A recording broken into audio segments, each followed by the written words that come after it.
What is going on, everybody? Nasdorachi coming back at you again today with another 5.9 featured news video covering a little bit of gaming news for you today. We have two small topics that will affect certain people, but perhaps not everyone. But regardless, we still wanted to keep you up to date on all the news we had for you. In the spirit of that, if you're new around here, consider hitting the subscribe button because we'd love to see you again on all of our future uploads.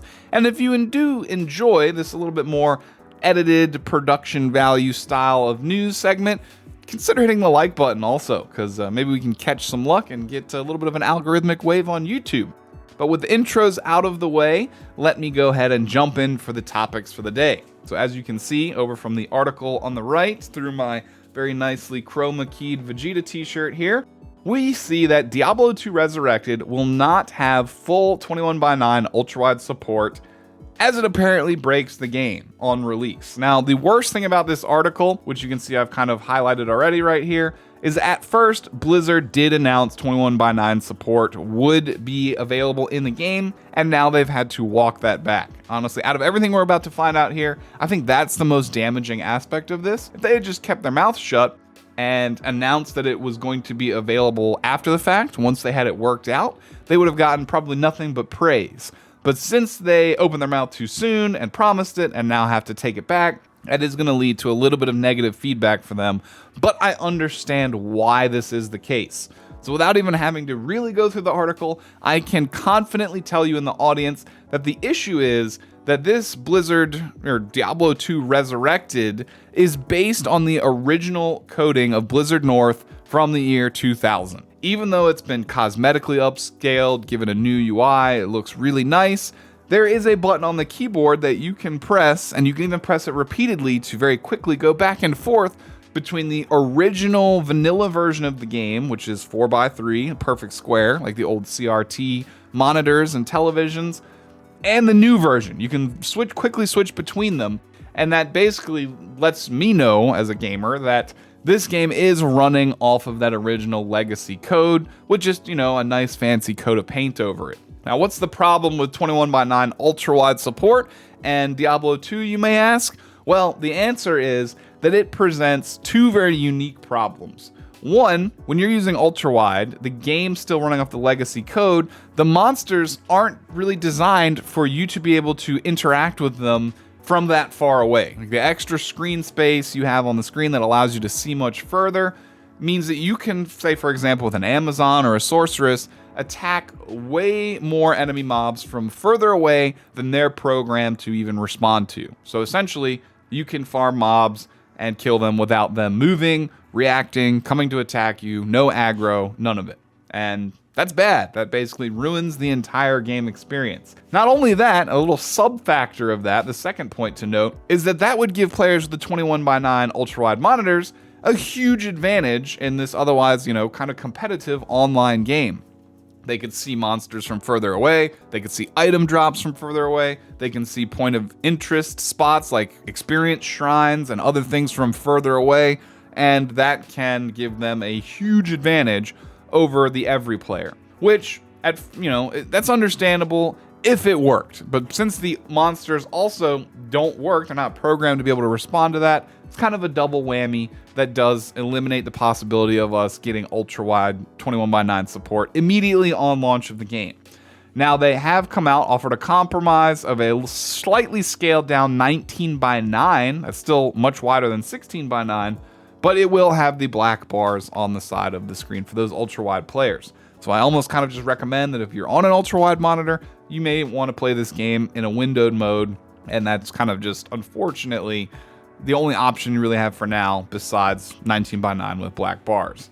So just quickly going through the article again, it does say, confirming what I just say, due to a bug that caused enemies off-screen to not aggro properly, but you can still kill them as the player. For example, the AI failed to sense the player and trigger any attacks, Blizzard said in a recent blog post.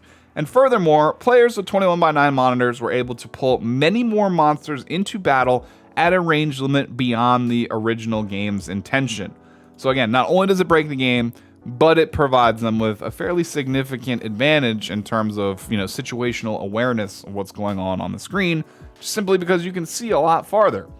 In a scenario where players, for example playing a ranged class, were attacking monsters, players with 21:9 monitors could hit enemies with that extra screen space, but the monsters would not pull aggro or react, but could still be defeated. Ultimately, the AI doesn't register getting hit from that additional distance that a 21:9 monitor provides. 19:9 support is at least an okay compromise, so players with ultra-wide monitor will still notice the black bars on either side of the screen, but it's still much better than the original 16:9. Blizzard says they'll continue to watch these discussions and explore possible solutions that don't change how the game is played. Honestly, it does kind of suck if you are on one of those ultra-wide monitors, but I totally understand why this is a thing, based on the fact that they wanted to keep this game as pure as possible, and that leads to the point where it's running on the original code. And you can see that when you go back into the legacy mode. So in favor of them not changing too much stuff and keeping it, pure to the original, I think this is an okay sacrifice to have to make. But then again, I don't have an ultra-wide monitor, so it really doesn't affect me too much. Hopefully they'll be able to figure out a way to make it work without changing things and without just flat out giving certain players an advantage in the game as well. So moving on to our second piece of news here.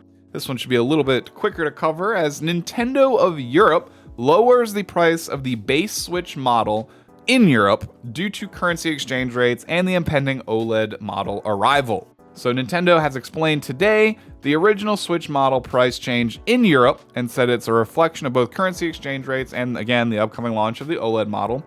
Officially, Nintendo does not set hardware pricing in Europe, but the new $259.99 price point mark for the console is seen by Nintendo as appropriate for its own store, and is likely a price other retailers may now follow also. Nintendo of Europe is changing the European trade price of the Nintendo Switch console for retailers, a company spokesperson told Eurogamer this morning. More than 4.5 years after its original release, the Nintendo Switch continues to have strong sales momentum in Europe, and after carefully weighing up a variety of factors, including the currency exchange rates in Europe, and again, the upcoming launch of the OLED model, we decided that now was the appropriate time to change the European trade price of the Nintendo Switch. That's pretty much all the news here. I mean, it's got the 3 price breakdowns right here. The Switch Lite will be $199.99. The regular base original Switch will be $259.99. And the new OLED model will be at $309.99.